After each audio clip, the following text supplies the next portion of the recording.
Hey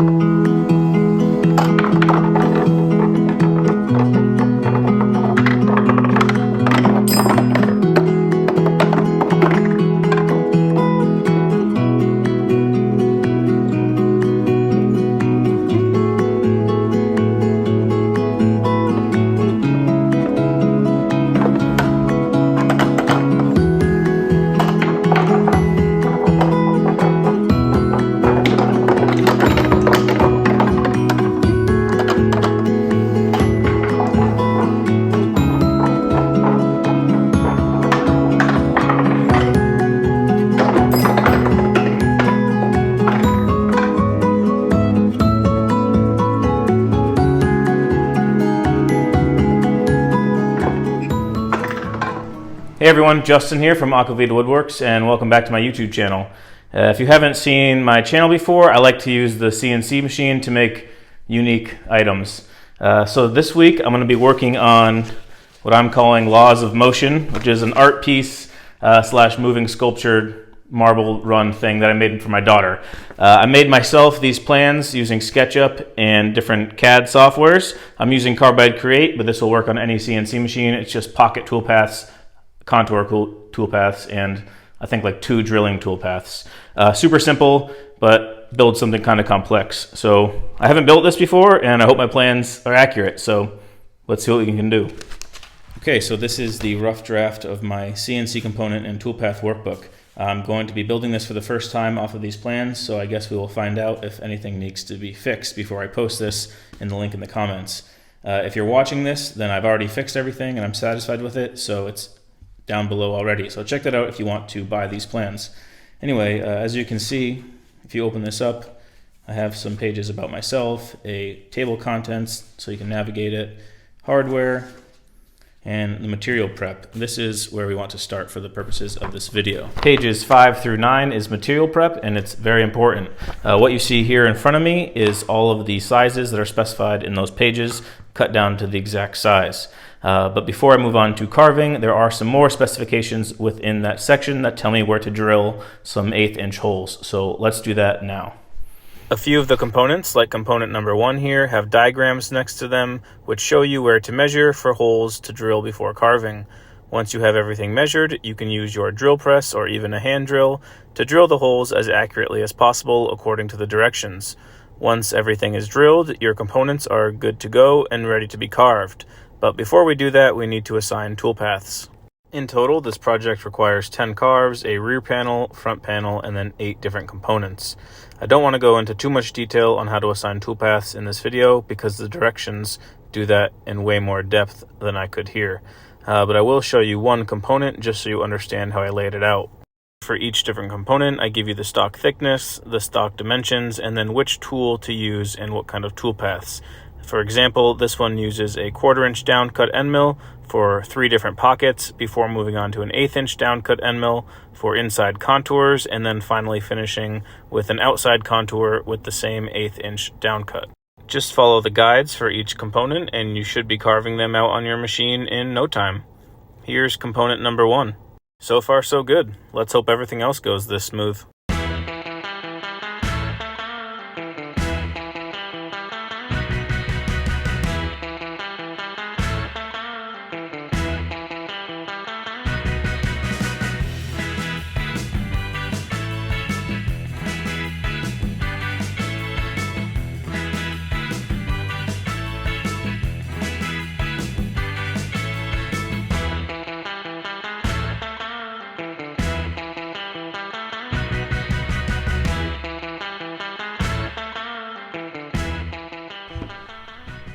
Okay, components number 1 through 8 have been carved, the tabs are removed, and everything is sanded up to 120 grit sandpaper. That took a long time, but they look really good. Now we need to carve the front and rear panels, and these, as you'll notice in the intro, have an image of Isaac Newton. There's a car about to go by. Anyway, 2 cars. Anyway, the front and rear panels have an image of Isaac Newton, which I purchased online at this link. I can't sell that file to you with the image in it because I didn't make that myself. I did manipulate it a bunch in the CAD software by stretching the tree and him sitting underneath and putting it on the front and rear panel, but still, it's a purchased image, copyright issues, I can't sell it to you. Add your own image if you want. In order to add the image, all I did was V-carve the image before carving the regular toolpaths that you'll find in the directions. I like to run my V-carves twice so I don't have to clean up as many fuzzies in the grooves after carving. I did the same thing for the front and rear panel, and pretty soon everything was carved. From there, I took the front and rear panels and painted all the cracks with acrylic paint. You could spray paint over all of this, but I just think this paint sands a lot nicer because we are going to be sanding the top layer off of this, so all that remains are the lines. Once that was done, I grabbed some unicorn spit and some Crayola markers and got to coloring. Now, this is the first time I used unicorn spit, and I am no painter, so I tried using paintbrushes as well as rags to wipe on the larger areas, and then when I got to the finer detail, I used the markers to color in Sir Isaac Newton himself. In the end, I made a bunch of mistakes, but overall I think it looks pretty good. Now let's move on to glue up. This project has a few components that need to be glued together before final assembly. I used dowels and different grooves to make sure everything is easily aligned, and then just applied wood glue and started putting things together. The first component I started with was this elevator, and I did add some ball bearings to the bottom just to add weight. You could use whatever you want for the weight, but it is important to have this be a little bit heavy. This is a ramp component that I glued up earlier but still need to finish up. Before I apply the faceplate, I want to sand away the back end of this so that when the ball stops rolling, it goes towards the back of the machine. So I just draw with my pencil the area I want sanded away and use my orbital sander to sand it down. I did make a few mistakes on some of the components, like this plinko board that you'll see here. The left side holes are drilled an 1/8 inch too far to the right. So I needed to plug these with some dowels and then use my drill press to re-drill them an 1/8 inch to the side. Once that was fixed, I just cut some 1/4 inch dowels down to size and started hammering them into place with some wood glue. I had a similar issue with this component, but I ended up just cutting away those top circles and replacing them with nails. In the file that I'm posting, this will all be fixed. I will say that on some of the components, like these launch ramps, the 1/4 inch dowels are pretty tight, and so you need to be careful when hammering these into place because you might crack some of the wood. I might fix the tolerances on the files just so it's a little easier, but another easy fix is to just sand the dowels down a little bit.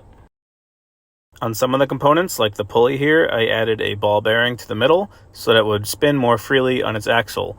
I then used the dowels and wood glue to hammer it together and clamp it into place. Once all those components are glued up, I set them to the side so I could go back to working on the rear panel to add the text using a V-carve and painting the letters. And with that, we are finally done with painting and glue up for components, and now we can actually assemble the final product. I start with the railings for the elevator shaft, and then move on to applying all the components on the rear panel. You don't need to worry about being super neat on the rear panel here because all of these components will be covered by the front panel. And I know I'm going pretty quickly over this, but that's because I go into much more detail in the directions. When I finally started working on the front panel, I decided it would be easier to use super glue over wood glue just because it dries that much faster. Luckily, everything went into place pretty easily. I am going to adjust a few minor things in the plans, but it's not even worth going over them in this video. All you really need to know is that if you end up buying these plans, your build process will be a lot smoother than mine was. Once everything was in place and dry, I just took some spray lacquer and applied about 3 to 4 coats on the front and rear panels. You could use whatever finish you like for this, but I just thought that spray lacquer would be the quickest and easiest. Before we attach the 2 panels, we need to add these bolts so that we can insert the what I call pinwheel for this. In my case, it's going to be shaped like an apple, as well as the pulley for the elevator shaft. I didn't know the exact size bolts I needed, so I just cut them down using a vise and a hacksaw. I then grabbed some paste wax and applied it to the elevator and the elevator shaft so that it would slide up and down a little bit more easily. I then went to the back side of the rear panel and started attaching the bell using a piece of twine and fishing it through the provided holes that we had already carved. And as you can see, I added the French cleat mounts while off camera. Before we can mount this to the wall, I added a small lever and the bottom faceplate to the elevator shaft. All this lever does is stop the balls from flowing into the elevator shaft when the elevator is not all the way at the bottom. This works okay, and I added a spring later on. It's not really necessary because you can just drop the elevator before the marbles get to the bottom, but it does make it look kind of cool. So use some roofing nails to shove into these 1/8" holes that we already pre-drilled, and you can figure out how the lever functions. Now that that's done, let's hang this on the wall. Okay, so before I show you the final product and it running, I want to show you some edits that I made off camera after I've been kind of playing around with it a bit. The first thing I did is add a small spring to the underside of this lever, and all that does is make sure that the lever is pulled back down once the elevator is gone. If you look closely, you can see I added a small screw to the ramp that leads the balls back into the front. There was an issue with the balls kind of popping over that little lip, and this solved it. In the final plans, I'm just going to add a dowel to the rear panel. And with that, let's see how this thing works.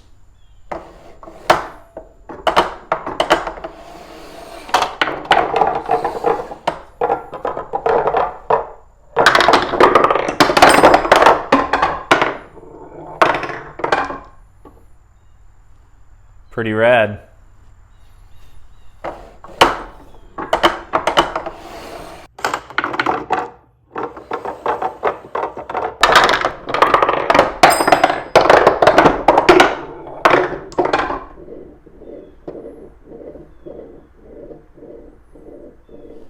I think it works pretty good. If you guys want to see more of this, I posted a bunch on other social media pages like Instagram and TikTok that I just started. Other than that, if you want to buy the plans, check the link in the description of the video and get to work on it yourself. This was a super fun project, and I hope to see you guys next time. Leave a comment down below for any other videos that you want to see me make, and don't forget to like and subscribe. See you next time.